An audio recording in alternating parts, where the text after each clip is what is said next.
Esteja convosco. Ele está no meio de nós. Proclamação do Evangelho de Jesus Cristo segundo Mateus. Glória a vós, Senhor. Naquele tempo disse Jesus aos seus discípulos: não penseis que vim trazer a paz à terra. Não vim trazer a paz, mas sim a espada. De fato vim separar o filho de seu pai, a filha de sua mãe, a nora de sua sogra. E os inimigos do homem serão seus próprios familiares. Quem ama seu pai ou sua mãe mais do que a mim, não é digno de mim. Quem ama seu filho ou sua filha mais do que a mim, não é digno de mim. Quem não toma a sua cruz e não me segue, não é digno de mim. Quem procura conservar a sua vida vai perdê-la. E quem perder a sua vida por causa de mim, vai encontrá-la. Quem vos recebe a mim, recebe. E quem me recebe, recebe aquele que me enviou. Quem recebe um profeta por ser profeta, receberá a recompensa de profeta. E quem recebe o justo por ser justo, receberá a recompensa de justo. Quem dera ainda que seja apenas um copo de água fresca a um desses pequeninos. Gostaria de iniciar estas palavras desta reflexão contando um pequeno fato que me aconteceu na minha vida quando eu ainda era seminarista do 4º ano de teologia, já prestes a ser ordenado. Mas me aconteceu um fato que me faz lembrar deste fato, esse texto do Evangelho que nós escutamos. Certo dia, na cidade de Apuiarés, eu fui para a missa com o padre, e lá o padre rezou a missa, depois foi almoçar, e nesse almoço chegou um senhorzinho simples, pobre, sem nada, sem casa. A única riqueza dele era a família dele. E ele disse para o padre: padre, hoje eu fui despejado da minha casa. Ele dizia isto com um sorriso nos lábios, mas era um sorriso encantador, não era um sorriso irônico, como nós chamamos, nem de desespero. Era um sorriso encantador. E o padre escutou a história daquele senhor. Eu fiquei esperando que o padre fizesse alguma coisa por ele, mas o padre não fez. E eu voltei para casa com o padre, é claro, pensando como seria a vida daquele senhor a partir de então, com muitos filhos, sua esposa, sem ter um lar para morar. No outro mês nós fomos para uma outra missa, do outro lado da paróquia. Lá o padre rezou a missa, almoçou, entrou no carro e voltamos. No meio do caminho, do nada, no meio do mato, aquele senhorzinho que tinha perdido a casa apareceu de repente naquela estrada com um saco na cabeça, um saco de feijão. E ele deu com a mão para o padre. E eu imaginei assim: aquele senhor ainda deve estar sem casa. No mínimo ele quer uma carona para ir até a cidade de Apuiarés. O padre pediu ao motorista para parar o carro. O motorista parou. E o senhorzinho, com aquele mesmo sorriso divinal, disse para o padre: padre, eu plantei meu roçado, graças a Deus, eu colhi e eu vim trazer este pouquinho de feijão maduro para o padre comer. E novamente ele entregou, o padre foi embora, ele voltou para o lugar dele, disse para o padre que tinha arranjado um lugarzinho para ficar com os filhos e a esposa, e novamente eu fui para casa pensando naquela atitude. Aquele homem, por mais que estivesse passando por um desespero humano, mesmo assim ele confiou em Deus. Deus foi bom para com ele, e ele foi capaz de, mesmo na sua necessidade material, ainda partilhar o pouco que tinha com o padre, que não tinha feito nada. Mas depois eu pensei também, quem sabe o padre não rezou por aquela família que estava ali naquele desespero humano. Então esse trecho do Evangelho, de forma especial, as últimas palavras me faz lembrar da confiança que nós devemos ter em Deus. Quem dera, ainda que seja apenas um copo de água fresca a um desses pequeninos, porque é meu discípulo, eu vos digo, ele não perderá a sua recompensa. E aí vejam, queridos irmãos e irmãs, como é importante a partilha, como é importante a ajuda mútua uns para com os outros, como é importante nós olharmos para os nossos semelhantes e percebermos que eles precisam também da nossa ajuda. Com certeza vocês acompanharam muito bem o Evangelho de ontem, o homem que tinha caído nas mãos dos assaltantes. E eu fico tantas vezes a me perguntar que nós temos tantas outras vezes na nossa vida um coração um pouco endurecido e somos incapazes de olhar para o nosso próximo e ajudar ao nosso próximo, nem que seja com um copinho d'água. Ontem, na Santa Missa, eu ficava pensando assim: quem somos nós?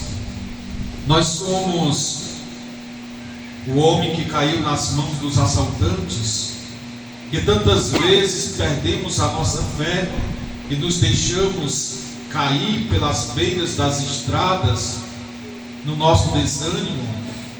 Nós somos como o sacerdote levita que viu aquela situação, mas ficou apático àquilo, não quis saber se o outro estava sofrendo.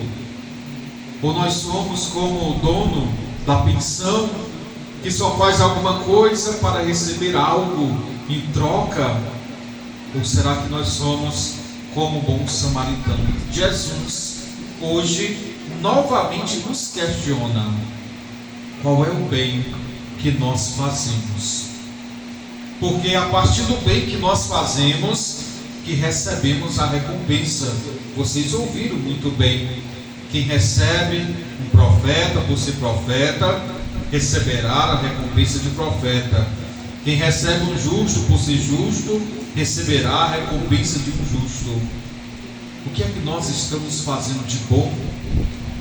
Como estamos olhando para os nossos semelhantes? Como estamos vendo o nosso irmão que tantas vezes necessita da nossa ajuda? E como é que nós estamos ajudando esses nossos semelhantes para podermos ter a vida eterna? Era a pergunta de ontem: o que devo fazer para herdar ou para ter como herança a vida eterna? O que é que nós estamos fazendo, amados irmãos e irmãs? É claro, a nossa vida tantas vezes é muito difícil, nós temos problemas, dificuldades, nós temos ou passamos por situações que às vezes querem nos destruir, nos desanimar, mas nós devemos ter esta fé em Deus, esta força em Deus. Jesus disse: quem não tomar a sua cruz e não me seguir, não é digno de mim. Nas nossas dificuldades, na nossa fraqueza humana, Até mesmo com os nossos pecados, nós somos convidados a tomar tudo isto como uma cruz que nós carregamos, mas seguir a Jesus. Jamais se esquecer dele, jamais deixar com que a graça de Deus passe por nós e a gente não tenha a capacidade de absorvê-la na nossa vida para sermos felizes e bons. Esse texto do Evangelho às vezes me chama a atenção na radicalidade de Jesus. Jesus diz assim: não pensem que vim trazer a paz à terra. Eu vim trazer foi a espada. A espada significa aqui a discórdia. O pai ficará contra o filho contra o pai, a mãe contra a filha contra a mãe, a sogra contra a nora contra a sogra, e os inimigos do ser humano serão os próprios seres humanos. Não acho que Jesus está mandando a gente brigar, não. Mas Jesus está falando de uma realidade que é presente na nossa vida. Quem é o nosso maior inimigo? Quem é o nosso maior inimigo? Somos nós mesmos. Nos tornamos nossos inimigos quando nos colocamos numa posição, por exemplo, de não rezar. Estamos sendo nossos inimigos por quê? Porque pela oração nós chegamos a Deus. Nos tornamos nosso maior inimigo quando deixamos de fazer o bem, quando deixamos de nos amar, de nos respeitar, de sermos bons filhos, bons pais, boas filhas, boas mães. Estamos sendo nossos inimigos neste momento, porque não estamos gerando a paz. É isto que Jesus Cristo vem nos trazer dentro destas palavras. E é preciso, amados irmãos e irmãs, nós termos a consciência de que não vale a pena sermos maus. O que vale a pena é nós sermos bons, é fazermos o bem, é termos a graça de Deus na nossa vida, é sermos estas pessoas boas que olham para os necessitados, sejam materialmente, seja espiritualmente, mas que a gente tem a condição necessária de dar uma palavra amiga que levante aquela pessoa. Cláudio vinha dentro do carro conversando sobre isto, né? Ali é o bem espiritual, alguém que tem a capacidade de, da nossa tristeza, nos animar ou nos reanimar para a nossa vida, fazer com que a gente saiba que nem tudo está perdido e que nós encontramos tudo em Deus. A nossa maior falha e o nosso maior pecado, queridos irmãos e irmãs, é não confiarmos em Deus. Pode acreditar nisto. Quando a gente não confia em Deus, a gente se entrega ao mal, à escuridão. A gente não busca aquilo que nos constrói. E como vim dizendo, fazer o bem requer de nós esta responsabilidade, tanto para o espiritual, tanto para o material, de a gente ter a capacidade de olhar para os nossos irmãos e irmãs e vivermos esta unidade. Uma unidade que está longe daquilo que nos faz percebermos um egoísmo na vida do ser humano. Nós ouvimos a primeira leitura do livro do Êxodo e é interessante esta história. José do Egito, como nós conhecemos dentro das Sagradas Escrituras, tinha salvado o povo do Egito de uma escassez de alimento. Nós cantamos muito isto no ofício da Imaculada Conceição. Do Egito o curador, de Raquel nasceu, do mundo salvador, Maria tudo deu. José do Egito curou o próprio Egito daquela secura de alimentos. Jesus nos cura da nossa falta de fé e nos leva aos céus, nos dando o seu próprio corpo e o seu próprio sangue como alimento. Mas a história de hoje, desta leitura do livro do Êxodo, é uma continuação da história de Noé pós-morte, aliás, da história de José pós-morte. Quando José faleceu, quando o rei egípcio, que era amigo de José, faleceu, então o novo rei decidiu expulsar o povo de Israel dali do Egito, porque ele pensou ambiciosamente. E a ambição faz isso com a gente, nos divide, expulsa nossos amigos de perto de nós, faz com que a gente não sinta a graça de Deus na nossa vida. O rei Faraó estava com medo de o povo hebreu ficar numeroso, se unir com outro povo e tomar o Egito. Quantas vezes nós pensamos mal dos nossos semelhantes, quantas vezes tramamos contra os nossos semelhantes, quantas vezes não deixamos Deus agir em nós, na nossa vida e no nosso coração. Então, queridos irmãos e irmãs, nesta noite de hoje,